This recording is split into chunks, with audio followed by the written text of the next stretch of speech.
Hi. ഇപ്പം നമ്മൾ കോട്ടയമല്ല ഇടുക്കി കട്ടപ്പന. ഇടുക്കി കട്ടപ്പന. ഈ കോട്ടയം എന്ന് പറഞ്ഞിട്ടേ ഫുള്ള് കോട്ടയം വരുന്നത്. ഓക്കെ, ഇടുക്കി കട്ടപ്പനയിൽ ബ്രാഞ്ചായിട്ട് നമ്മൾ ചെയ്ത് കൊടുക്കുന്ന വീടാണ്. ഇതിൻ്റെ ബേസ്മെൻറ്റിൻ്റെ വീഡിയോ ഒക്കെ ഇട്ടിട്ടുണ്ടായിരുന്നു.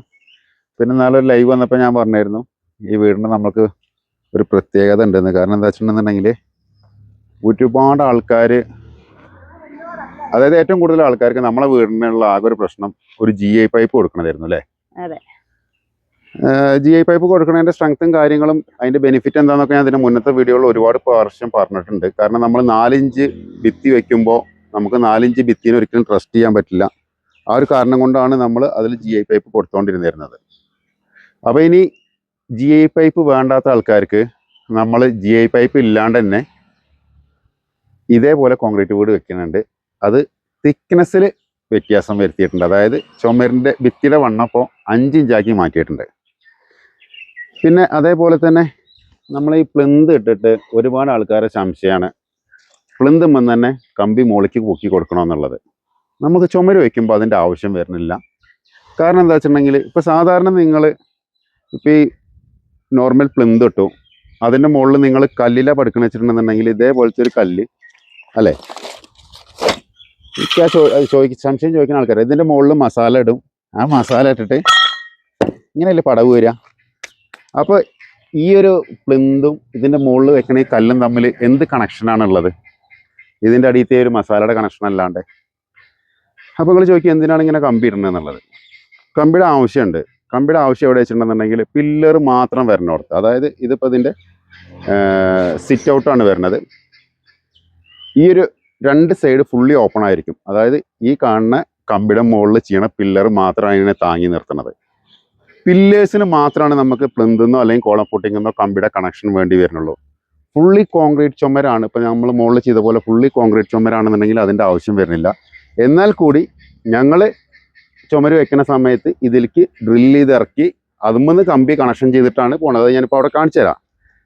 സംശയം നിങ്ങൾക്ക് തീർക്കാൻ വേണ്ടിയിട്ടാണ് ഞാൻ ഇത് കാണിച്ചു തന്നത്. സാധാരണ കല്ലിൽ ചെയ്യുന്ന ആൾക്കാർ, അതായത് പില്ലറിലല്ല കേട്ടോ, ഇതേപോലെ പ്ലിന്തിട്ടിട്ട് നിങ്ങൾ കല്ലിൽ ചെയ്യുന്ന ആൾക്കാരില്ലേ, കല്ലിൽ ചെയ്യുന്ന ആൾക്കാരുടെ ശ്രദ്ധയ്ക്കാണ്. നിങ്ങൾ ഇതും തമ്മിൽ ഒരു കണക്ഷനും ഇല്ല. കോൺക്രീറ്റിൻ്റെ ഇത് വന്നതിന് ശേഷം ഇതിൻ്റെ മുകളിൽ മസാല ഇടണു, ഇതേപോലത്തെ ഒരു ബ്രിക്സ് കൊണ്ട് അട്ടിക്കിടണു, അതിൻ്റെ അപ്പുറത്തിടണു ഇപ്പുറത്തിടണു, ഒരു കണക്ഷനും അതിനുണ്ടാവണില്ല. പിന്നെ നമ്മൾ ചെയ്യുമ്പോൾ ചില ആൾക്കാർ പറയും ഇവിടെ മുതലില്ലേ പ്ലിന്തുമെന്ന് ഫുള്ള് കണക്ഷൻ കമ്പി ഇടണമെന്ന്. അപ്പോൾ അത് എന്തിനാന്ന് എനിക്ക് മനസ്സിലാവണില്ല. ഓക്കെ, ഇനി പുതിയ രീതിയിലുള്ള ചുമര് കാണിച്ചു തരാം. വാ. അങ്ങനെ നമ്മൾ GI പൈപ്പ് ഇല്ലാണ്ടാണ് ഈ ഒരു വീട് ചെയ്യാൻ പോണത്. അപ്പോൾ അതിന് നമ്മൾ വ്യത്യാസപ്പെടുത്തിയെന്ന് വെച്ചിട്ടുണ്ടെങ്കിൽ ഈ ചുമരിൻ്റെ തിക്നെസ് നമ്മൾ 5 ഇഞ്ചാക്കിയിട്ടുണ്ട്. സാധാരണ നമ്മളിത് 4 ഇഞ്ച് ഉണ്ടായിരുന്നുള്ളൂ. പിന്നെ അത് കൂടാണ്ട് നമ്മൾ ഈ വെർട്ടിക്കൽ കൊടുക്കണ ഈ ഒരു കമ്പി 10 mm ആക്കിയിട്ടുണ്ട്. സാധാരണ അത് 8 കൊടുത്തുകൊണ്ടിരുന്നത്. അതും കൂടാണ്ട് പൈപ്പ് കൊടുത്തില്ല എന്നുണ്ടെന്നുണ്ടെങ്കിൽ നമ്മൾക്ക് ചുമരുകൾ തമ്മിൽ കണക്ഷൻ വേണം. ആ കണക്ഷന് വേണ്ടിയിട്ട് ഇത് കംപ്ലീറ്റ് റിങ്ങിലാണ് ചെയ്യണത്. അപ്പോൾ ഈ റിങ് നമുക്ക് 4 ഇഞ്ചിൻ്റെ ചുമരിൽ ചെയ്യുമ്പോൾ നമുക്ക് അതിൻ്റെ കവറിങ്ങും കാര്യങ്ങളൊന്നും കിട്ടില്ല.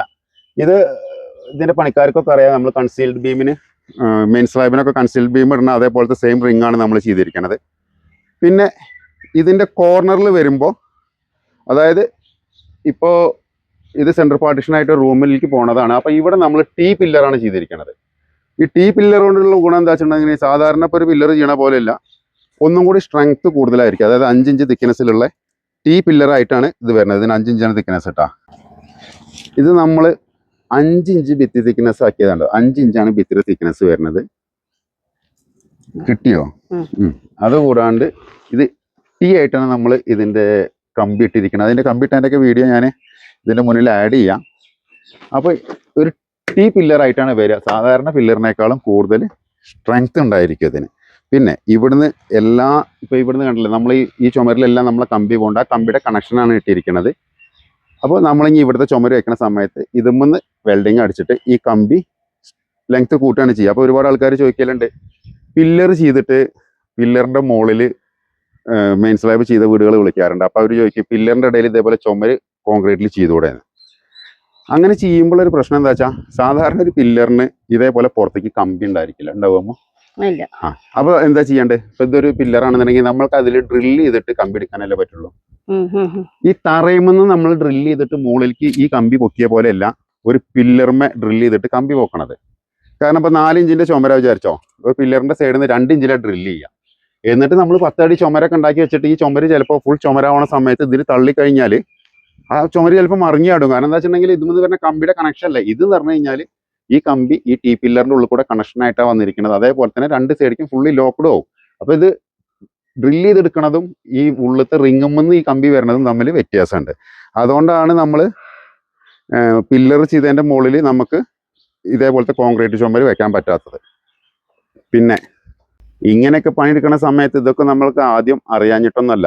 നമ്മളിത് സത്യം പറഞ്ഞാൽ ഒരു ബഡ്ജറ്റ് ഫ്രണ്ട്ലി ആക്കിയിട്ട് ചെയ്യണം എന്നുള്ള നമ്മളെ ഉദ്ദേശം. കൂടുതൽ സ്ട്രെങ്ത്തും വേണം. 4 ഇഞ്ചിൽ പൈപ്പ് വെച്ച് ചെയ്യണതാണ് ഏറ്റവും എനിക്ക് ഇഷ്ടം. സ്ട്രെങ്ത് കൂടുതലും അതാണ്. പക്ഷെ ഒരുപാട് പ്രാവശ്യം ഇങ്ങനെ ഓരോ കമൻസ് ആയിട്ട് നമ്മളെ വിളിക്കുന്ന ആൾക്കാർ ഇങ്ങനെ പറയുന്ന സമയത്ത് അവർക്ക് വേണ്ടിയിട്ടാണ് നമ്മൾ ഈ രീതിയിലുള്ള ഒരു വീട് ചെയ്യണത്.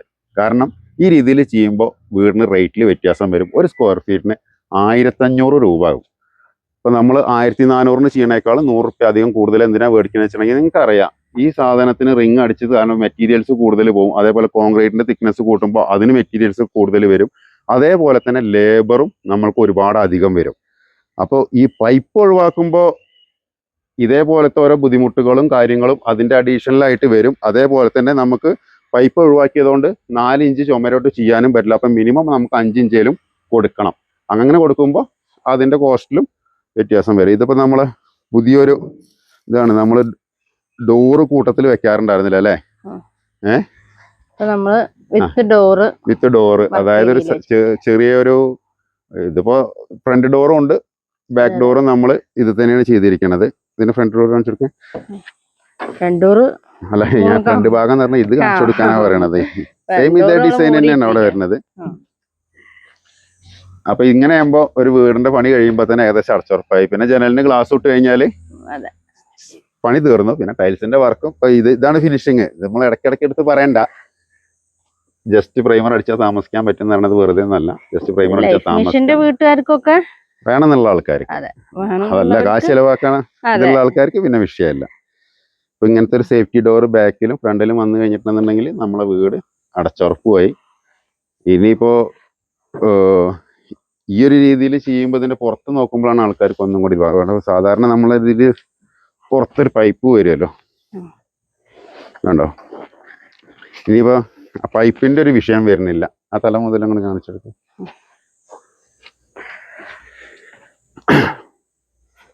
ഇവിടെ ഒരേ ഫ്രേസ് ആയിട്ട് വരും. നമ്മളെ രീതിയിൽ ചെയ്യുമ്പോൾ ഇങ്ങനെ കാണുമ്പോൾ ഞാൻ നേരത്തെ പറഞ്ഞില്ലേ, ഇതുമ്പോൾ പ്രൈമർ അടിച്ചിട്ട് താമസിക്കാൻ പറ്റുമോ വെച്ച് കഴിഞ്ഞാൽ നല്ല അടിപൊളിയായിട്ട് താമസിക്കാം.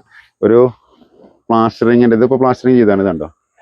സെയിം ഇതേ ഒരു ഫിനിഷിങ് തന്നെയാണ് ഇതും. പിന്നെ നമുക്ക് അതിൻ്റെ മുകളിൽ വേണമെന്നുണ്ടെങ്കിൽ അഡീഷണൽ ആയിട്ട് ചെയ്യാം, എക്സ്പെൻസ് കൂടുന്നേ ഉള്ളൂ. പിന്നെ ഇപ്പം നമ്മൾ ഈ കിച്ചൺ ഡോർ ഇപ്പോൾ ഇവിടെ വെച്ചു. എല്ലാ ഡോറും നമ്മൾ ഭിത്തി ഇടുമ്പോൾ വെക്കുമ്പോഴുള്ള ബെനിഫിറ്റ് എന്താ വെച്ചിട്ടുണ്ടെങ്കിൽ, ഇപ്പോൾ ഈ ഒരു ഭിത്തി കല്ലിൽ കെട്ടുകയാണെന്നുണ്ടെങ്കിൽ നമ്മളിവിടെ ഒരു കല്ല് വെച്ച് കെട്ടുന്ന സമയത്ത് ഇതിൻ്റെ ഉള്ളിലേക്ക് ഒന്നുമില്ലെങ്കിൽ കോൺക്രീറ്റ് അല്ലാന്നുണ്ടെങ്കിൽ വെറും എംസാൻഡ് സിമെൻറ്റ് മാത്രം പാക്കിങ് ചെയ്യാണ് ചെയ്യുക. എന്നിട്ട് ഈ ഡോറും ഇതും തമ്മിലുള്ള പിടുത്താണ് നമ്മൾ ഈ കാണുന്നത്, കണ്ടോ? ഇപ്പം നമ്മൾ പിൻഡോൻ്റെ കേട്ടോ ചെയ്യണത്. പിൻഡോ ഡോർസ് നിങ്ങൾക്ക് യൂട്യൂബിലും ഫേസ്ബുക്കിലൊക്കെ അടിച്ചു നോക്കി കഴിഞ്ഞാൽ അവരിത് കാണാം. അപ്പോൾ ഈ ഒരു ക്ലാമ്പ് ഇതുണ്ടോ, കല്ലിൽ പടുക്കുമ്പോൾ ഈ ഡോറിനുള്ള മെയിൻ പിടുത്തം ഇതാണ്. ഈ സാധനം ഇങ്ങനെ വളച്ച് വെക്കും. ഓക്കെ, ഈ 4 ക്ലാമ്പമ്മിൽ അതല്ലാന്നുണ്ടെങ്കിൽ വേറെ അഡീഷണൽ ക്ലാമ്പമ്മിൽ അതുമ്മിലാണ് ഇത്രയും വലിയ ഡോറ് കല്ലിൽ ചെയ്യുമ്പോഴുള്ള ബലം. പക്ഷെ നമ്മളത് ഈ കോൺക്രീറ്റ് നേരെ കമ്പി ഇതിൻ്റെ ഉള്ളിൽ നിന്നാണ് പുറപ്പെട്ടിരിക്കുന്നത്. അപ്പോൾ ഈ ഒരു ഡോറ് പൊളിച്ചു മാറ്റണം എന്നുണ്ടെന്നുണ്ടെങ്കിൽ ഒറ്റ ഓപ്ഷനുള്ളൂ, ഈ കോൺക്രീറ്റിന്റെ തൊട്ടിപ്പുറത്ത് ഒരു 1 ഇഞ്ച് ഗ്യാപ്പിൽ ഇത് കട്ട് ചെയ്തിട്ട് മാത്രമേ ഒഴിവാക്കാൻ പറ്റുള്ളൂ. അല്ലാണ്ട് ഈ ഡോറ് ഊരിയെടുക്കാൻ പറ്റുന്ന വ്യാമോഹിക്കണ്ട. ഇനി ഇത് തുരുമ്പിച്ചു പോവില്ല എന്ന് ചില ആൾക്കാർക്ക് ഒരു സംശയമുണ്ട്. അതായത് ചിലപ്പോൾ പറയാൻ പറ്റില്ല. അപ്പോൾ ഒരു 10-50 വർഷം കഴിഞ്ഞിട്ട് ഇത് ഫുള്ള് ദ്രവിച്ചു പോകും. അങ്ങോട്ട് വാ, ഇത് ദ്രവിച്ചു പോകുമ്പോൾ എന്താ ഉണ്ടാവാൻ പോകണ നിങ്ങൾക്ക്? ഇത് ഫുള്ള് കോൺക്രീറ്റ് അല്ലേ പോയിരിക്കുന്നത്. കോൺക്രീറ്റ് ഇതിൻ്റെ ഉള്ളിൽ ഈ ഷേപ്പിലാണ് പോയിരിക്കുന്നത്. അതായത് ഈ ഡോർ ഫ്രെയിം എങ്ങനെയാണോ ഇതേ ഷേപ്പിലാണ് പോയിരിക്കുന്നത്. കുറെ കാലം കഴിഞ്ഞിട്ട് ഇത് ഫുള്ള് ദ്രവിച്ച് പോയി കഴിഞ്ഞാൽ തന്നെ ഈ കോൺക്രീറ്റ് തന്നെ ഈ ഡോർ ഫ്രെയിമിന്റെ ഷേപ്പായിട്ടായിട്ട് ഇരിക്കുന്നുണ്ടാവുക. പിന്നെ വേണമെങ്കിൽ അതുമ്പോൾ വേണമെങ്കിൽ നമുക്ക് ഹിഞ്ചസ് വേണമെങ്കിൽ പിടിപ്പിക്കാം. അപ്പൊ കോൺക്രീറ്റിൽ ചെയ്യുമുണ്ട്. നേരെ മറിച്ച് നിങ്ങൾ കല്ലില ചെയ്യുന്ന വെച്ചാൽ ഒരു പോസിബിൾ ഉണ്ടാവില്ല. കാരണം ദ്രവിച്ച് പോയി കഴിഞ്ഞിട്ടുണ്ടെന്നുണ്ടെങ്കിൽ ഇതുകൊണ്ട് പൊളിഞ്ഞ് ചാടുക ചെയ്യാം അല്ലേ? ഇതിപ്പോ എന്താ ഇപ്പൊ ഈ ഒരു ഷീറ്റ് ഇത് പൊളിച്ചു പോയി കഴിഞ്ഞ് ഇതിപ്പോ ഇത്രയും ഭാഗം നമുക്കിപ്പോ ഇവിടെ ചിലപ്പോൾ തുരുമ്പ് പിടിക്കാം അല്ലെങ്കിൽ എന്തെങ്കിലും. അപ്പൊ അങ്ങനെയാണെന്നുണ്ടെങ്കിൽ സാധാരണ വണ്ടിക്കൊക്കെ ചെയ്യണമെങ്കിൽ വേണമെങ്കിൽ ഇവിടെ കട്ട് ചെയ്തിട്ട് പാച്ച് വർക്കും ചെയ്യാൻ പറ്റും ഇത് ഭാവിയിൽ. ഇന്നത്തെ കാര്യമല്ല പറയണ കേട്ടോ. അതായത് 20 കൊല്ലം കഴിഞ്ഞിട്ട് ഇപ്പോൾ ഇവിടെ ഒരു തുരുമ്പ് വരും വിചാരിച്ചോളൂ, ഈ ഒരു കഷ്ണം മാത്രം കട്ട് ചെയ്ത് മാറ്റി വെക്കാന്നാണ് പറയണത്. അപ്പോൾ വണ്ടിക്കൊക്കെ അങ്ങനെ തന്നെയല്ലേ ചെയ്യണം. അല്ലാണ്ട് നമ്മൾ വണ്ടി പാച്ച് വർക്ക് എടുക്കുന്ന സമയത്ത് ചെറിയ കഷ്ണങ്ങളല്ലാണ്ട് ഫുള്ള് വണ്ടി ആരും ചേഞ്ച് ചെയ്യാറൊന്നുമില്ല. അപ്പോൾ സാധാരണ ഇത്രയും വലിയ ഇതിപ്പോൾ എത്ര 12 മീറ്ററിന്റെ ചുമരാണ് കേട്ടോ, ആ തല മുതൽ ഈ തല വരെ. ഇതിന്റെ മിഡിലിൽ എവിടെയും നിങ്ങൾക്ക് പൈപ്പ് കാണാൻ പറ്റില്ല. ഇതാണ് ഇതിന്റെ മെയിൻ പോസ്റ്റ് വരുന്നത്. അതായത് നമ്മളെ ടീ പില്ലർ വരുന്നത് ഇതാ. ഈ 2 സൈഡേക്കും ഈ ടീ പില്ലറും ഇങ്ങോട്ടും അങ്ങോട്ടും അതേപോലെ തന്നെ ഇതിന്റെ ഉള്ളിലേക്കും കമ്പി കണക്ഷൻ കൂടെ വന്നിട്ട് അവിടെ നിന്നാലും കാണാം അല്ലേ. വെയിലായതുകൊണ്ടേ ഈ രീതിയിൽ ഉണ്ടാവും. അപ്പൊ ഇനി ഞങ്ങളോട് ആരും ചോദിക്കരുതേ GI പൈപ്പ് നിങ്ങൾ എന്തിനാ വെക്കണേ, GI പൈപ്പ് വെക്കാണ്ട് ചെയ്യാൻ പറ്റില്ല എന്ന്. GI പൈപ്പ് വെക്കാണ്ട് നമുക്ക് ചെയ്യാൻ പറ്റും. നമ്മളെന്ന് പറഞ്ഞാൽ ഓരോ ദിവസവും ഇതിന്റെ മുകളിൽ ഉറങ്ങുമ്പോഴും വണ്ടി ഓടുമ്പോഴൊക്കെ 24 മണിക്കൂർ ഫുള്ളി റിസർച്ചിങ്ങിൽ നടന്നുകൊണ്ടിരിക്കുകയാണ്. ഇതെങ്ങനെ നന്നാക്കാം, ആൾക്കാരെ അഭിപ്രായത്തിനനുസരിച്ചിട്ട് എങ്ങനെ മാറ്റാം, എനിക്ക് ഈ ഒരു ചിന്ത മാത്രമേ ഉള്ളൂ. എല്ലായ്പ്പോഴും സ്ട്രക്ചർ ഇമ്പ്രൂവ് ചെയ്യാനാണ് പണി. ഞങ്ങളടുത്ത് വേറെ ഷീറ്റ് ഇല്ലാഞ്ഞിട്ടോ പഴയ ഷീറ്റ് ഇല്ലാഞ്ഞിട്ടൊന്നല്ല. അപ്പൊ കുറെ ഷീറ്റ് ഉപയോഗിച്ച് കഴിയുന്ന സമയത്ത് ഷീറ്റ് ഡാമേജ് വരും. അപ്പൊ ആ ഡാമേജ് വരുന്ന ഷീറ്റ് നമ്മൾ സാധാരണ നമ്മൾ ബേസ്മെന്റ് ഒക്കെ അടിക്കാനാക്കി മാറ്റിയിട്ടാണ് നമ്മൾ പുതിയ ഷീറ്റ് മേടിച്ചിട്ട് ഇതിലേക്ക് ഇൻവെസ്റ്റ് ചെയ്തിട്ട്. കാരണം എന്താണ്, ഈ സാധനം നന്നാവാൻ വേണ്ടിയിട്ട്. ചില വാടക സ്റ്റോറിലൊക്കെ പോയി കഴിഞ്ഞിട്ടുണ്ടെന്നുണ്ടെങ്കിൽ 20 വർഷം മുന്നുള്ള ഷീറ്റ് തന്നെയാണ് ഇപ്പോഴും വാടകയ്ക്ക് കൊടുത്തുകൊണ്ടിരിക്കുന്നത്. നമ്മൾക്ക് തന്നെ കിട്ടുന്ന സമയത്ത് ചിലപ്പോൾ ബുദ്ധിമുട്ടുണ്ടാവാറുണ്ട് അല്ലേ. നല്ല ഷീറ്റിലാണ് നമ്മൾ മെയിൻ സ്ലാബ് ചെയ്യുന്ന നല്ല ഫിനിഷിങ് ഉണ്ടായിരിക്കും. അപ്പോൾ നമ്മൾ തന്നെ മാക്സിമം മെയിൻ സ്ലാബ് ചെയ്യുന്ന സമയത്ത് നമ്മൾ പുതിയ ഷീറ്റ് എടുക്കാൻ ശ്രമിക്കാറുണ്ട്. പിന്നെ 5 ഇഞ്ചിൽ ചെയ്യുമ്പോൾ എക്സ്പെൻസ് കൂടുന്നതിൻ്റെ കാരണം എന്താ വെച്ചിട്ടുണ്ടെന്നുണ്ടെങ്കിൽ 5 ഇഞ്ചിൽ ചുമര് ചെയ്യുമ്പോൾ ഇതെല്ലാം 5 ഇഞ്ച് ആക്കണം. ഏത് ഈ ജനലും ഇപ്പൊ നേരത്തെ ടേപ്പട് വെച്ച് ഈ ജനല് 5 ഇഞ്ച് ആക്കണം. അതേപോലെ ഡോർസുകൾ 5 ഇഞ്ച് ആക്കണം. ഇതിലൊക്കെ സാധാരണ ചെയ്യണേക്കാളും എക്സ്പെൻസ് കൂടും.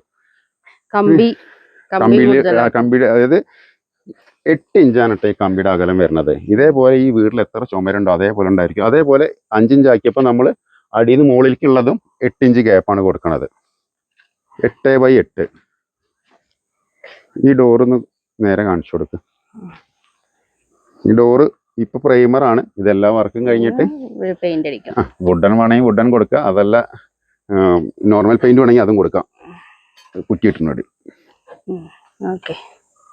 അപ്പം നമ്മൾ GP പൈപ്പ് ഇല്ലാണ്ട് ഈ രീതിയിലാണ് കേട്ടോ ടീ പില്ലർ ഇടുന്നത്. ഈ ഒരു പില്ലറിൻ്റെ ഗുണം എന്താ വെച്ചാൽ സാധാരണ നമ്മൾ 20-20 പില്ലർ ഇടുന്നേക്കാളും കുറച്ചും കൂടി സ്ട്രെങ്ത്ത് കൂടുതലായിരിക്കും ടീ ആയ കാരണം. പിന്നെ ബാക്കിയുള്ള പ്രോസസ്സൊക്കെ നമ്മൾ നോർമൽ ഇതിന് മുന്നേ ചെയ്തിരുന്ന അതേ രീതിയിൽ തന്നെ ഈ ഒരു കോർണറിൽ നമ്മൾ കമ്പി പൊക്കിയിരിക്കുന്നത് അവിടെ പില്ലർ മാത്രമേ വരുന്നുള്ളൂ. ഞാൻ മുന്നേ പറഞ്ഞ പോലെ സിറ്റ് ഔട്ട് ആയ കാരണം കൊണ്ട് വേറെ ചുമരുകളൊന്നുമില്ല. പിന്നെ നമ്മൾ പ്ലിന്തിൻ്റെ മുകളിൽ നിന്ന് കമ്പി എടുക്കുന്നത് ഈ ഒരു രീതിയിൽ തന്നെയാണ്. അതിലേക്ക് ഡ്രില്ല് ചെയ്തിട്ട് അതിൻ്റെ മുകളിൽ നിന്ന് നമ്മൾ മാക്സിമം ഒരു 2 ഇഞ്ചോളൊക്കെ ഡ്രില്ല് ചെയ്ത് ഇറക്കിയിട്ട് അതിലൊരു കമ്പി അടിച്ചിറക്കി അതിൻ്റെ മുകളിൽ നിന്നാണ് എക്സ്റ്റൻഷൻ കമ്പി നമ്മൾ ചുമരിലേക്ക് അതായത് ഭിത്തിയിലേക്ക് നിർത്തുന്ന കമ്പികളെല്ലാം നമ്മൾ ചെയ്യണത്. ഈ കമ്പിയുടെ ബിറ്റ്വീൻ ഗ്യാപ്പ് വരുന്നത് 8 ഇഞ്ചാണ് വരുന്നത്. അത് നമ്മൾ വെറുതെ അങ്ങനെ ഒരു കമ്മട്ടത്തിന് വെച്ച് പോകുമെന്നല്ല, കറക്റ്റ് മെഷർമെൻ്റ് എടുത്ത് എല്ലാതും 8 ഇഞ്ച് ഈക്വൽ ചെയ്തിട്ടാണ് നമ്മൾ കമ്പികൾ നിർത്തുന്നത്. അതേപോലെ തന്നെ ചുമരിൽ വരുന്ന വീതിയിലുള്ള കമ്പി 8 ഇഞ്ച് ഗ്യാപ്പിലാണ് ഇപ്പം നമ്മളിത് ചെയ്യണത്. പിന്നെ പല ആൾക്കാരുടെയും വിചാരം നമ്മളുടെ ഈ ഭിത്തി നിർമ്മിക്കുമ്പോൾ വെർട്ടിക്കലിൽ മാത്രമാണ് കമ്പി ഉള്ളൂ എന്നുള്ളതാണ് അധികം ആൾക്കാരും വിചാരിക്കുന്നത്. ഞാൻ എപ്പോഴും പറയാറുണ്ട്, ഒർസാണിലും നമ്മളിപ്പോൾ നേരത്തെ ഞാൻ പറഞ്ഞ മാതിരി 8 ഇഞ്ചിൽ ഇപ്പോൾ നിങ്ങൾ ഈ കാണുന്ന പോലെ 10 അടി ഹൈറ്റ് ആണെങ്കിൽ 10 അടി ഹൈറ്റ് വരെ, അതല്ല 12 അടി ഹൈറ്റ് ആണെങ്കിൽ 12 അടി ഹൈറ്റ് വരെയും ഇതേപോലെ കണ്ടിന്യൂസ് ലെങ്ത്തിലാണ് നമ്മളുടെ കമ്പികളെല്ലാം പോണത്. അതിൽ വെർട്ടിക്കൽ കൊടുക്കുന്ന കമ്പി ഈ ഒരു മെത്തേഡിൽ നമ്മൾ 10 mm-ൻ്റെയും ഒർസാണിൽ കൊടുക്കുന്നത് 8 mm-ൻ്റെയാണ് നമ്മളിപ്പോൾ ചെയ്യണത്. പിന്നെ പൈപ്പ് ഒഴിവാക്കിയ കാരണം കൊണ്ട് കോർണറിൽ കമ്പി ഇല്ല എന്ന് എല്ലാവരും വിചാരിക്കും. അങ്ങനെയല്ല, ഞാൻ നേരത്തെ കാണിച്ചെന്ന പോലെ ഇതിപ്പോൾ L ഷേപ്പിലാണ് കോർണറിൽ വരുമ്പോൾ റിങ് വരിക. അപ്പോൾ നമ്മൾ ഈ 8 ഇഞ്ച് ഡിസ്റ്റൻസിലാണല്ലോ വെക്കണത്. അതുകൊണ്ട് ഇവിടെയും നമ്മൾ 3 ലൈനായിട്ട് ഇതേപോലെ റിങ് കൊടുത്തിട്ടുണ്ട്. ആ റിങ് കംപ്ലീറ്റ് വെൽഡഡ് ആണ്. അതേപോലെ തന്നെ ഈ റിങ് വന്നാണ് പിന്നെ ഭിത്തിയിലേക്ക് പോണ കമ്പി കണക്റ്റ് ആവണത്. ഇപ്പോൾ നമ്മൾ ഇങ്ങോട്ട് ഭിത്തി വെച്ചിട്ടില്ല എന്നുണ്ടെങ്കിൽ കൂടി നമ്മളവിടെ കമ്പി എക്സ്റ്റൻഷൻ ഇട്ടിരിക്കുന്നുണ്ട്. ഇനി അടുത്ത ലെയർ വെക്കുന്ന സമയത്ത് ആ കമ്പിയിലേക്കാണ് നമ്മൾ ആ ഭിത്തി അറ്റാച്ച് ചെയ്യുക. ഇത് പറയണ പോലെ അത്ര എളുപ്പമല്ല. ഓരോ റൂമിനനുസരിച്ചിട്ട് അതിൻ്റെ കറക്റ്റ് മെഷർമെൻ്റ് ആയിട്ട് ഇതേപോലെ നമ്മൾ റിങ് അടിച്ച് എടുക്കുക എന്നുള്ളത് ഇത്തിരി ബുദ്ധിമുട്ടുള്ള കാര്യമാണ്. അതുകൊണ്ടൊക്കെ തന്നെയാണ് നമ്മൾ ഈ ഒരു രീതിയിൽ ചെയ്യുമ്പോൾ എക്സ്പെൻസ് അധികം വരുമെന്ന് പറയണതും അതുകൂടാണ്ട് 4 ഇഞ്ച് തിക്നെസ്സിൽ ഒരിക്കലും ഇത് ചെയ്യാനും പറ്റില്ല. കാരണം നമ്മൾ ഈ വെക്കുന്ന റിങ്സിനെല്ലാം കവറിങ് വേണം. അപ്പോൾ കവറിങ് മിനിമം 1 ഇഞ്ചിലും കവറിങ് ഉണ്ടെങ്കിൽ മാത്രമേ ഉള്ളൂ ആ കമ്പിക്ക് ഒരു സ്ട്രെങ്ത്ത് കിട്ടുക. അപ്പോൾ 3 ഇഞ്ചിൻ്റെ റിങ് നമ്മൾക്ക് ഓരോ ഇഞ്ച് കവറിങ് കൂടി ആകുമ്പോൾ മിനിമം 5 ഇഞ്ച് തിക്നെസ്സിലേ ഉള്ളൂ ഈ രീതിയിൽ നമുക്ക് GP പൈപ്പ് ഒഴിവാക്കിയിട്ട് ചെയ്യാനായിട്ട് പറ്റുക. പക്ഷേ എൻ്റെ ഒരു അനുഭവം വെച്ചിട്ട് ഞാനിപ്പോൾ ഒരുപാട് വലിയ വീടുകൾ ചെയ്യുന്നുണ്ട്. അതായത് ഇപ്പോൾ മോനപ്പള്ളിയിൽ തന്നെ 3200 സ്ക്വയർ ഫീറ്റിൻ്റെ അത്രയും വലിയ വീട് ചെയ്യുന്നുണ്ട്. അതേപോലെ കോട്ടയത്ത് ഓൾറെഡി ഞാനൊരു 3000 സ്ക്വയർ ഫീറ്റിൻ്റെ വീട് ചെയ്തിട്ടുണ്ട്. ഇനി അടുത്തത് വയനാട് ഒരു 4200 സ്ക്വയർ ഫീറ്റ് വീട് ചെയ്യുന്നുണ്ട്. പക്ഷേ ആ ക്ലയൻറ്റുകളൊന്നും എന്നോട് ഭിത്തിയുടെ തിക്നെസ്സോ നിങ്ങളെങ്ങനെ കമ്പി ഉപയോഗിക്കണമെന്നോ ഒന്നും എന്നോട് ചോദിക്കാറില്ല. ഏറ്റവും കൂടുതൽ ചോദിക്കുന്ന ആൾക്കാർ ആരാണ്? അത് നമ്മുടെ വീഡിയോസ് സ്ഥിരം കാണാത്ത ആൾക്കാരാണ് കേട്ടോ അങ്ങനെ ചോദിക്കല്. പിന്നെ ഏറ്റവും ചെറിയ വീട് വെക്കുന്ന ആൾക്കാർക്കാണ് ഏറ്റവും കൂടുതൽ സംശയമുള്ളതായിട്ട് എനിക്ക് തോന്നിയിരിക്കുന്നത്. 1000-ൽ താഴെയുള്ളവർക്കാണ് സൈറ്റ് പോയി കാണണം, അവർ താമസിക്കുന്ന വീട് കാണണം, അതേപോലെ കമ്പിയുടെ മെഷർമെൻ്റ് അറിയണം. പക്ഷെ കുറച്ച് വലിയ വലിയ വീടുകൾ ചെയ്യണവർക്ക് യാതൊരുവിധ സംശയമില്ല. അവർ ഫുള്ളി എല്ലാ കാര്യങ്ങളും നമ്മുടെ വീഡിയോസ് കണ്ട് മനസ്സിലാക്കിയിട്ടാണ് ചെയ്യാറ്. വീഡിയോസ് കണ്ട് മനസ്സിലാക്കുന്നത് മാത്രമല്ല, അത് വലിയ വീട് വെക്കുന്ന ഒരാളെന്ന് പറഞ്ഞ ആൾക്ക് മിനിമം ഒരു ടെക്നിക്കൽ നോളേജ് മിനിമം ഉണ്ടായിരിക്കുന്നതാണ് ഞാൻ വിചാരിക്കണത്. സാധാരണ ഒരു ചെറിയ വീട് വെക്കുന്ന ആൾക്കാർ നേരെ നോക്കണത് അപ്പുറത്തെ വീട്ടിലെ നോർമൽ, അതായത് സാധാരണ രീതിയിൽ വീട് വെക്കണില്ലേ ആ ഒരു ഇതിലാണ്. പിന്നെ കുറേ ആൾക്കാർ സംശയ രീതിയിലാണ് ഇത് ചോദിക്കണത്.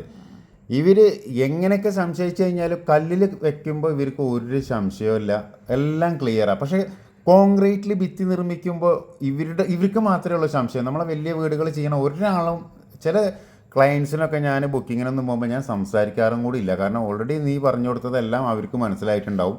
നമ്മളെ വീഡിയോസും അവർ കാണുന്നുണ്ട്. അവർക്ക് നമ്മുടെ ബാക്കിയുള്ള വിശേഷങ്ങൾ അറിയാനായിരിക്കും താല്പര്യം. ചിലർ പോയി കഴിഞ്ഞാൽ വർക്കിനെ കുറിച്ച് സംസാരിക്കാറ് തന്നെ അല്ല അവിടെ. അത് നിനക്ക് ഓർമ്മയല്ലേ, ഞാനാണ് അത് പറഞ്ഞത്. കാരണം നമ്മൾ ഫസ്റ്റ് സൈറ്റ് വിസിറ്റിന് നമ്മൾ വയനാട് പോയിട്ടുണ്ടായിരുന്നു. അപ്പോൾ ഡോക്ടറും 2 ഡോക്ടേഴ്സും പാടെ കൂടിയിട്ട് സൈറ്റിൽ വന്നായിരുന്നല്ലോ. അവർ 4200 4300 സ്ക്വയർ ഫീറ്റിൻ്റെ ഒരു വീട് വെക്കാൻ നമ്മളെ ഏൽപ്പിച്ചു. നമ്മൾ ബുക്കിങ്ങും ചെയ്തു. നമ്മൾ ഏകദേശം ഒരു 2-2.5 മണിക്കൂർ സൈറ്റിൽ നിന്ന് സംസാരിച്ചു. അത് കഴിഞ്ഞ് നമ്മളെല്ലാവരും കൂടി പോയി ഭക്ഷണം കഴിച്ചു. അത്രയും സമയത്തിൻ്റെ ഇടയിൽ അവർ നമ്മളെ വർക്കിനെ കുറിച്ചിട്ടോ നമ്മളെന്താ ചെയ്യാൻ പോകുന്നത്, നിങ്ങൾ എത്ര പോലത്തെ കമ്പി ഇടണമെന്നോ നിങ്ങൾ ഏത് സിമെൻറ്റാണ് ഉപയോഗിക്കണമെന്നോ എന്തേലും ഒരു കാര്യം അവർ ചോദിച്ചോ? ഒരക്ഷരം അവർ ചോദിച്ചില്ലല്ലോ. അവർ നമ്മളെ വിശേഷങ്ങൾ, നമ്മളെ വർക്കുകൾ എവിടെയൊക്കെ നടക്കുന്നത്, നമ്മളെ വീട്ടിലത്തെ കാര്യങ്ങൾ, നമ്മളെ കുട്ടികളെങ്ങനെയാണ്. അപ്പോൾ ഇങ്ങനത്തെ കാര്യങ്ങളും പിന്നെ ഡോക്ടർക്ക് വണ്ടിക്കമ്പം കുറച്ച് കൂടുതലുള്ള കാരണം കൊണ്ട് നമ്മൾ വണ്ടികളെ പറ്റിയിട്ട് അല്ലേ അങ്ങനത്തെ കാര്യങ്ങളൊക്കെ അല്ലേ നമ്മൾ സംസാരിച്ചത്. നേരെ മറിച്ചിട്ട് ഒരു 500 സ്ക്വയർ ഫീറ്റിൻ്റെ ഒരു വീട് വെക്കാൻ ഒരാളടുത്ത് പോയിട്ടുണ്ടെന്നുണ്ടെങ്കിൽ അയാൾക്ക് ഇതിൽ ഏത് സിമെൻറ്റാണ് ഇടുക എന്ന് പറയണത്, ഏത് ഞാൻ ഓൾറെഡി നമ്മളെ വീഡിയോ കാണുന്ന ആൾക്കാർക്ക് അറിയാം. ഞാനൊരു തറ ബേസ്മെൻറ്റിൻ്റെ അടിയിലത്തെ ഭൂമിയുടെ അടിയിലേക്ക് ഇടുന്ന കോൺക്രീറ്റും കൂടി ആൾട്രാട്രക്ക് സൂപ്പർ ഉപയോഗിച്ചിട്ട് ചെയ്യണതാണ് അല്ലേ. നമുക്ക് വേറെ എത്രയോ ഇഷ്ടം പോലെ വില കുറഞ്ഞ സിമെൻറ്റുകൾ മാർക്കറ്റിൽ അവൈലബിൾ ആണ്, മേടിക്കാനും കിട്ടുന്നുണ്ട്. അത് കൂടാണ്ട് തന്നെ ഇപ്പം നമ്മൾ കൊടുക്കുന്ന എഗ്രിമെൻറ്റിൽ ഒന്നും നമ്മൾ കോട്ട് ചെയ്യണമൊന്നുമില്ലല്ലോ. നമ്മളായിട്ട് നമ്മളെ ക്വാളിറ്റി മെയിൻറ്റെയിൻ ചെയ്യാനായിട്ട് നമ്മളത് അൾട്രാടെക് സൂപ്പർ, അതായത് ഇപ്പോൾ നമ്മളെ ഇന്ത്യയിൽ കിട്ടുന്ന ഏറ്റവും നമ്പർ 1 സിമെൻറ്റ് നമ്മൾ ഉപയോഗിക്കണമെന്ന് മാത്രമേ ഉള്ളൂ. പിന്നെ കമ്പി ഏതാ ഉപയോഗിക്കണം എന്നുള്ളത് നമുക്ക് കറക്റ്റായിട്ട് പറയാൻ പറ്റാത്തതിൻ്റെ കാരണം എന്താ വെച്ചിട്ടുണ്ടെന്നുണ്ടെങ്കിൽ, ഇപ്പോൾ ഓൾ കേരള ചെയ്യണ സമയത്ത് ഒരേ ബ്രാൻഡ് ഓൾ കേരള അവൈലബിൾ ആയിരിക്കില്ല. പിന്നെ നിങ്ങൾ ഇഷ്ടമുള്ള കമ്പി നിങ്ങൾ എടുത്തോളൂ എന്ന് പറഞ്ഞു കഴിഞ്ഞാൽ ക്ലയൻസ് ടാറ്റയുടെ കമ്പി എടുക്കണമെന്ന് പറഞ്ഞു കഴിഞ്ഞാൽ നമ്മൾ പെട്ടുപോകും. കാരണം ടാറ്റയുടെ കമ്പിക്കും സാധാരണ കമ്പിക്കുമായിട്ട് 12 രൂപയുടെയൊക്കെ വ്യത്യാസം വരാറുണ്ട് ഒരു കിലോത്തുമ്മേ. അപ്പോൾ ഞങ്ങൾ ഈ ഫുള്ളി ഇപ്പോൾ നിങ്ങൾക്ക് നേരത്തെ വീഡിയോയിൽ കണ്ട പോലെ ഒറിസോണ്ടലും വെർട്ടിക്കലും 8x8 ചുമരിൽ മൊത്തം കമ്പിയിട്ട് വരുന്ന സമയത്ത്, സാധാരണ നിങ്ങളൊരു വീടിൻ്റെ മെയിൻ സ്ലാബിലാണല്ലോ അങ്ങനെ കമ്പി ഇടുക, ഞങ്ങൾ ചുമരിൽ മൊത്തം അങ്ങനെ കമ്പി ഇടുന്ന സമയത്ത് നമുക്കൊരു ഹ്യൂജ് ക്വാണ്ടിറ്റി കമ്പിയാണ് നമ്മളെ ഭിത്തിക്കായിട്ട് വേണ്ടത്. അപ്പോൾ വലിയൊരു പൈസയുടെ ഡിഫറൻസ് വരും. അതുകൊണ്ട് നമ്മൾ എന്താണ് പറഞ്ഞിരിക്കുന്നത്, നമുക്ക് നോർമലായിട്ടൊരു കമ്പിയുടെ ബ്രാൻഡ് നമ്മൾ എഗ്രിമെൻറ്റിൽ എഴുതും. അന്നത്തെ മാർക്കറ്റ് റേറ്റിനനുസരിച്ചിട്ട് അവർക്ക് ഈ ടാറ്റയോ ബിർലേൻ്റെ ഏത് കമ്പി വേണമെങ്കിൽ മാറ്റാം. പക്ഷേ നമ്മളെ കമ്പിയുടെ എത്രയാണോ റേറ്റ് വരുന്നത്, അപ്പോൾ 12 രൂപ അഡീഷണലാണ് ഒരു കിലോന് വരുന്നത് വെച്ചാൽ ആ ഒരു പൈസ അവർ തന്നാൽ മതി. പിന്നെ ഇതൊക്കെ ഞങ്ങളൊരു 3 ദിവസത്തോളം കട്ടപ്പന പോയിട്ട് ഈ ഒരു പുതിയ മെത്തേഡ് ആയതുകൊണ്ട് ഞാൻ തന്നെ അവർക്ക് ട്രെയിനിങ് എല്ലാം കൊടുത്ത് ഞങ്ങൾ 2 ആളോടെ സ്റ്റേ ചെയ്തിട്ടാണ് ഈ വർക്കുകളൊക്കെ ചെയ്തത്.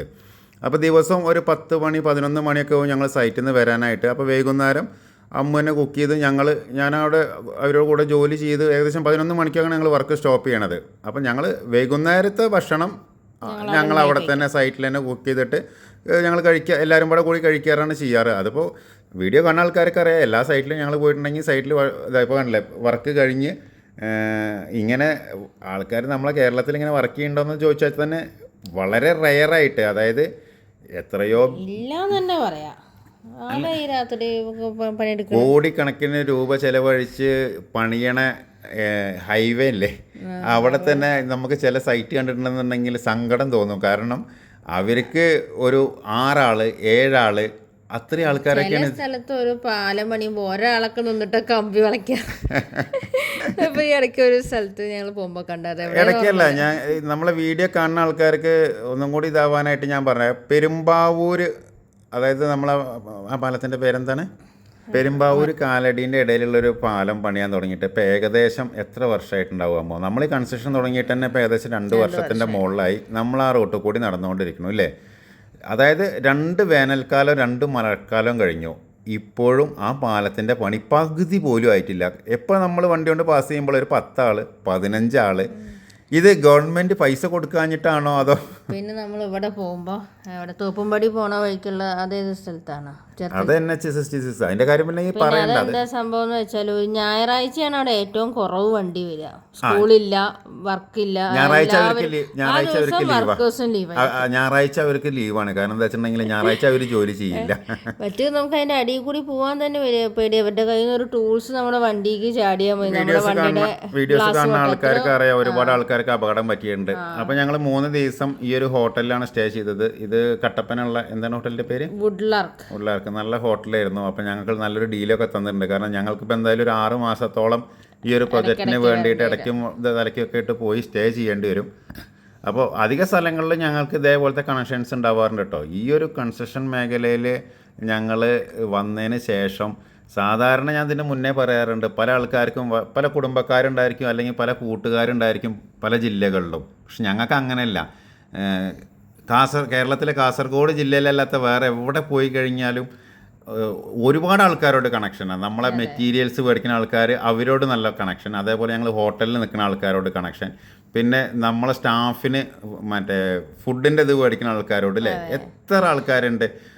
അതായത് ഒരു വീടിൻ്റെ വർക്ക് കഴിയുമ്പോഴേക്കും അവരും നമ്മളൊരു ഫാമിലി ഫ്രണ്ട് പോലെ വിശേഷങ്ങൾ ചോദിക്കലും. പിന്നെ എന്താ വെച്ചിട്ടുണ്ടെന്നുണ്ടെങ്കിൽ നമ്മളോട് കൂടുതൽ കണക്ഷൻ ആവാനുള്ള കാരണം എന്താ വെച്ചാൽ, നമ്മളിപ്പോൾ ഒരു ഹോട്ടലിൽ സ്റ്റേ ചെയ്യുകയാണെന്നുണ്ടെങ്കിൽ ഇപ്പം തന്നെ ഈ ചേട്ടൻ നമ്മളെ യൂട്യൂബ് ചാനൽ ഇതൊക്കെ സബ്സ്ക്രൈബ് ചെയ്തിട്ടുണ്ടാവും. അപ്പോൾ പിന്നെ ആൾക്കറിയാം നമ്മൾ എവിടെയൊക്കെ പോകണം, ഇവരിത് വാച്ച് ചെയ്യും.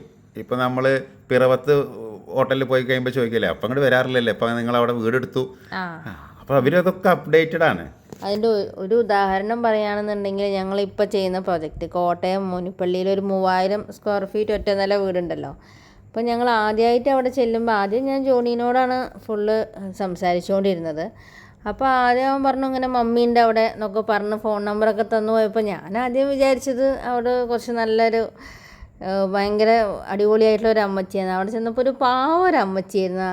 ആ അമ്മച്ചിക്ക് ഞങ്ങളെ കണ്ടപ്പോൾ ആകെ കൺഫ്യൂഷനായിരുന്നു, ഞങ്ങൾ ഈ വീട് ചെയ്യോ, ഞങ്ങൾ ഭാര്യയും ഭർത്താവോ ആണോ, ഭയങ്കര കൺഫ്യൂഷൻ ആവാൻ കാരണം എന്താ വെച്ചിട്ടുണ്ടെങ്കിൽ അമ്മച്ചിക്ക് ഇങ്ങനത്തെ ഒരു മെത്തേഡിനെ കുറിച്ചിട്ട് അറിയില്ല. പിന്നെ മക്കള് പുറത്തിരുന്നിട്ട് എല്ലാം കണ്ട് നമ്മൾ അവിടുന്ന് കോണ്ടാക്ട് ചെയ്തിട്ട് ഇതൊക്കെ പിന്നെ ഞങ്ങൾ 2 പേര് അവിടുന്ന് വരുന്നു എന്നൊക്കെ പറയുമ്പോൾ ഇത് ആരാ എന്താ ആകെ ഒരു കൺഫ്യൂഷനായിരുന്നു അമ്മച്ചിക്ക്. അത് ഉദാഹരണമായിട്ട് പറയാൻ കാരണം എന്താ വെച്ചിട്ടുണ്ടെങ്കിൽ, ഇപ്പം ഞങ്ങൾ ഒരു ദിവസം രാവിലെ അവിടെ എത്തുമ്പോൾ അമ്മച്ചി ചോദിക്കും ഇന്നലെ അവിടെ ഇരുന്നില്ലേ. കാരണം ഈ അമ്മച്ചി ഇപ്പോൾ സ്ഥിരം വീഡിയോ കാണുകൊണ്ട് അമ്മച്ചിക്കും അറിയാം നമ്മൾ എവിടെയൊക്കെ പോകണേ.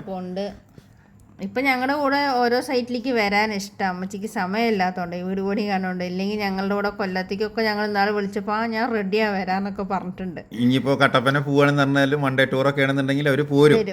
പിന്നെ അത് മാത്രമല്ല കേട്ടോ, ഞങ്ങൾക്ക് ഈ വീട് വെക്കാൻ വേണ്ടിയിട്ട് മാത്രമൊന്നുമല്ല, വേറെയും ഒരുപാട് ആൾക്കാർ സ്ഥിരമായിട്ട് നമ്മളെ വീഡിയോസ് ഇങ്ങനെ കണ്ടുകൊണ്ടിരിക്കുന്നുണ്ട് എന്നുള്ളത്. അപ്പോൾ അന്ന് ഞാൻ ഈ ഒരു ഫോൺ ഞാൻ അറ്റൻഡ് ചെയ്യാറില്ല. കാരണം നിങ്ങൾക്കറിയാലോ, ഞാൻ ഇങ്ങനത്തെ വർക്കുകളിലായിരിക്കും, അമ്മുവാണ് ഇത് അറ്റൻഡ് ചെയ്യാറ്. ഇപ്പോൾ കഴിഞ്ഞ പ്രാവശ്യം ഞാൻ തൃശ്ശൂരിൽ നിന്ന് വരുന്ന സമയത്ത് വണ്ടി ചാർജ് ചെയ്യായിരുന്നു. ആ സമയത്ത് ഒരു ഫോൺ വന്നപ്പോൾ ഞാനത് അറ്റൻഡ് ചെയ്തു. നിന്നോട് ഞാനന്ന് പറഞ്ഞില്ലേ, അത് നമ്മളെ മാത്യു സാറിൻ്റെ ആ ഒരു ഇതിൽ ജോലി ചെയ്തിരുന്ന ഒരാളാണ്, എയർഫോഴ്സിലാണ്. ആളെ പേര് ഞാൻ പറയണില്ല. അപ്പോൾ ആൾ എന്നെ വിളിച്ചത് അഭിനന്ദിക്കാനായിട്ട് മാത്രം. അതായത് എനിക്ക് തന്നെ ഒരുമാതിരി തോന്നി. കാരണം നമ്മളെ പറ്റിയിട്ട് ഇങ്ങനെ പുകഴ്ത്തി പറയുമ്പോൾ നമുക്കൊരു ഇത് തോന്നുമല്ലോ. അപ്പോൾ നമുക്കത് പറയണ്ടെന്നും പറയാൻ പറ്റില്ല. സത്യം പറഞ്ഞാൽ ആൾക്ക് വീട് വെക്കേണ്ട, ഒന്നും വെക്കേണ്ട. പക്ഷെ നമ്മൾ ഈ പറയുന്ന രീതികളും കാര്യങ്ങളൊക്കെ അവർക്ക് അത്ര ഇഷ്ടമായിട്ട് അവരെല്ലാ വീഡിയോസും വാച്ച് ചെയ്യാറുണ്ട്. അതും കൂടാണ്ട് ആൾ വേറൊരു കാര്യം കൂടിയും പറഞ്ഞു. ആൾ എല്ലാ വീഡിയോസും അമ്മയ്ക്ക്, ആൾ ഗുജറാത്തിലാണ് ഇപ്പോൾ ഉള്ളത്, അമ്മയ്ക്ക് അയച്ചു കൊടുക്കുന്നത്. അപ്പോൾ അമ്മ അത് സ്ഥിരം കണ്ടിട്ട് അമ്മ ചോദിച്ചു ഉത്തരം നമുക്ക് പിള്ളേരെ വെച്ചിട്ടൊരു വീട് ചെയ്താലോ എന്ന്. അപ്പോൾ ആൾ ചോദിച്ചു ഉത്തരം നമുക്ക് ഓൾറെഡി വീടില്ലേ, ഇനിയിപ്പോൾ വീടിൻ്റെ ആവശ്യമില്ലല്ലോ എന്ന്. അതായത് അപ്പോൾ ആ അമ്മയ്ക്ക് നമ്മളെ നല്ല പരിചയം ഉണ്ടായിരിക്കും, പക്ഷെ നമ്മളെ അമ്മേനെ ഇതുവരെ കണ്ടിട്ടും കൂടിയില്ല. അങ്ങനെ കുറേ ആൾക്കാരുണ്ട്. പിന്നെ പണ്ട് നമ്മൾ ഓൾറെഡി ഒരു വീഡിയോ ഇട്ടിട്ടുണ്ടായിരുന്നു നമ്മളെ മസ്കറ്റിലുള്ള വടകരയാണ്, വർക്കലല്ല. അപ്പോൾ അങ്ങനത്തെ ഒരുപാട് ആൾക്കാർ നമ്മളെ ഈ സ്ഥിരമായിട്ട് നമ്മളെ വീഡിയോസ് കാണുന്നുണ്ട്. നമുക്കൊരു 500 ആൾക്കാരേ ഉള്ളൂ ഈ വീഡിയോ കാണുന്നുണ്ടെന്നുണ്ടെങ്കിൽ ആ 500 ആൾക്കാർ നമ്മളെ സ്ഥിരം പ്രേക്ഷകരാണ്. പിന്നെ വേറൊരു കാര്യം എന്താ വെച്ചിട്ടുണ്ടെന്നുണ്ടെങ്കിൽ ഞങ്ങൾക്കിപ്പോൾ ഒരു പരസ്യമാണ് വേണ്ടി വെച്ചിട്ടുണ്ടെന്നുണ്ടെങ്കിൽ, ഞങ്ങൾക്ക് പരസ്യം വേണമെന്നുണ്ടെങ്കിൽ ഞങ്ങൾ ഫസ്റ്റ് ചെയ്തിരുന്ന പോലെ നമ്മൾ വ്ളോഗറെ വെച്ച് ചെയ്ത് കഴിഞ്ഞാൽ ഒരു വീഡിയോ ഒരു ദിവസം കൊണ്ട് 5 ലക്ഷത്തിൽ പരം ആൾക്കാർ കാണും ചെയ്യും. അതുപോലെ തന്നെ ഈ ഒരു കൺസെഷൻ ഫോൺ അമ്മൂന് നിലത്ത് വെക്കാനും നേരം ഉണ്ടായിരിക്കില്ല. ചിലപ്പോൾ ഒരുപാട് പ്രൊജക്റ്റും കമ്മിറ്റ് ചെയ്യേണ്ടി വരും. നമ്മൾക്ക് പരസ്യത്തിൻ്റെ ആവശ്യം ഇപ്പം ഇല്ലാത്തതുകൊണ്ട് മാത്രമാണ്. ഇപ്പോൾ വീഡിയോ ചെയ്യാനാണെങ്കിൽ വീഡിയോകളൊക്കെ ഇഷ്ടം പോലെ ഉണ്ട്. പക്ഷേ മനോട്ടപ്പം എന്നാലും തന്നെ ചെയ്യണമെന്നപ്പോൾ ഞാൻ വേണ്ട പറഞ്ഞത്. കാരണം ഇതെല്ലാം പാടെ എടുത്തിട്ട് ഈ കുറേ ഫോൺ അറ്റൻഡ് ചെയ്തിട്ട് കാര്യമില്ലല്ലോ. നമുക്ക് ഇവർക്കൊക്കെ ഡേറ്റ് കൊടുക്കാൻ വേണ്ടേ.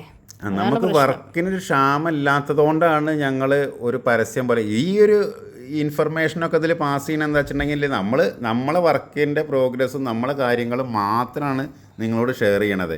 അല്ലാണ്ട് ഇത് കണ്ടിട്ട് ഞങ്ങൾക്ക് ഇപ്പോൾ ഇതേപോലെ വർക്കിന് ക്ഷാമാണെന്നൊരാൾ വിചാരിക്കരുത്. കാരണം നമുക്ക് ഓൾറെഡി വർക്ക് ഉണ്ട്. പരസ്യത്തിന് വേണ്ടിയിട്ടാണെന്നുണ്ടെങ്കിൽ ഞങ്ങളിത് ഫസ്റ്റ് സ്റ്റാർട്ട് ചെയ്തതെന്ന് പറഞ്ഞിട്ടുണ്ടെങ്കിൽ ഞങ്ങൾ ഒരു വ്ളോഗർ വെച്ചിട്ടാണ്. അങ്ങനെയാണ് ഞങ്ങൾക്ക് ഇത്രയും റീച്ച് കിട്ടിയതും. ആൾക്ക് ഏകദേശം ഒരു 6 ലക്ഷത്തോളം ഫോളോവേഴ്സ് ഉള്ളതാണ്. ഒരു ദിവസം തന്നെ 1 ലക്ഷം വ്യൂ ഒക്കെ ആയിരുന്നു നമ്മളെ ഈ ഒരു വീഡിയോസിന് ഉണ്ടായിരുന്നത്. നമ്മുടെ വീഡിയോന് മാത്രം ഉണ്ടായിട്ടുള്ളൂ കേട്ടോ. അത് കാര്യമുണ്ട്. അതിപ്പോഴും ആളുടെ യൂട്യൂബ് ചാനലിൽ കയറി നോക്കിക്കഴിഞ്ഞിട്ടുണ്ടെന്നുണ്ടെങ്കിൽ നമ്മളെ ലേന കൺസെഷൻ്റെ 4 വീഡിയോ ഉണ്ട്. ആ 4 വീഡിയോ നമ്പർ 1 ആയി കിടക്കുന്നത് നമ്മളെ ഈ ഒരു മെത്തേഡിൻ്റെ വീഡിയോസിനാണ്. അതിൻ്റെ കാരണം എന്താ വെച്ചിട്ടുണ്ടെങ്കിൽ നമുക്ക് വളരെ കുറച്ച് ഫോളോവേഴ്സേ ഉള്ളൂ, ആൾക്ക് ഒരുപാട് ഫോളോവേഴ്സ് ഉണ്ട്. അത് ഈ സെയിം പാറ്റേണിലാണ് ആൾ വീഡിയോ ചെയ്യാറ്, അതായത് വീടിൻ്റെ വർക്കുകൾ മാത്രം. അപ്പോൾ വീട് വെക്കാൻ ആഗ്രഹമുള്ള ആൾക്കാരാണ് ആളുടെ ഫോളോവേഴ്സ്. അതുകൊണ്ടാണ് നമ്മൾക്ക് അത്ര വ്യൂ അതിൽ കിട്ടണത്. പക്ഷേ നമ്മൾ ഇതെന്ത് പറഞ്ഞു കഴിഞ്ഞാൽ നമ്മളത് ആൾക്കാർ സ്ക്രോൾ ചെയ്ത് പോകുക എന്നല്ലാണ്ട് ഇത് സബ്സ്ക്രൈബ് ചെയ്യാത്തതുകൊണ്ടാണ് നമുക്ക് അതായത് കൂടുതൽ സബ്സ്ക്രൈബേഴ്സിനെ കിട്ടാത്തത്. പക്ഷേ സത്യം പറഞ്ഞു കഴിഞ്ഞാൽ ഞങ്ങൾക്ക് ഇതാണ് കറക്റ്റ്. ഞങ്ങളുടെ ഉള്ള സബ്സ്ക്രൈബേഴ്സിൻ്റെ വർക്കുകൾ മാത്രം വരികയാണെങ്കിൽ തന്നെ എന്നെ കൊണ്ട് ഇപ്പോൾ കൂട്ടിയാൽ കൂട്ടില്ല. പറ്റുമോ? എത്ര 6000-ൻ്റെ അടുത്താവാനായി. അതിൽ 5000 പേര് ഓൾറെഡി ഉണ്ട്. 500 ആൾക്കാർ ഡെയിലി വീഡിയോ കാണുന്നുണ്ട്. ആ 500 ആൾക്കാർ എന്നെ വിളിച്ചിട്ട് വർക്ക് തന്നിട്ടുണ്ടെന്നുണ്ടെങ്കിൽ നമ്മളെ കൊണ്ട് ചെയ്യാൻ പറ്റുമോ? അപ്പോൾ അതിനേക്കാളും നല്ല നമുക്ക് ആകെ ഒരു മാസത്തിൽ ചെയ്യാൻ പറ്റുന്നത് 4 പ്രൊജക്റ്റാണ്. അപ്പോൾ ഞങ്ങൾക്കിത് ഏറ്റവും വലിയ പരസ്യമാണ്. അതുകൊണ്ട് ഞങ്ങൾക്ക് വേറൊരു പരസ്യത്തിൻ്റെ ആവശ്യം വരുന്നില്ല. അപ്പം ഞങ്ങൾ ഈ പുതിയ മെത്തേഡിൻ്റെ കൂടുതൽ വിശേഷങ്ങളായിട്ട് അത് ഞങ്ങൾ വീഡിയോയിൽ വരാം. കാരണം ഞങ്ങളിപ്പോൾ 2 ദിവസം കൂടി കഴിഞ്ഞ് കഴിഞ്ഞാൽ വീണ്ടും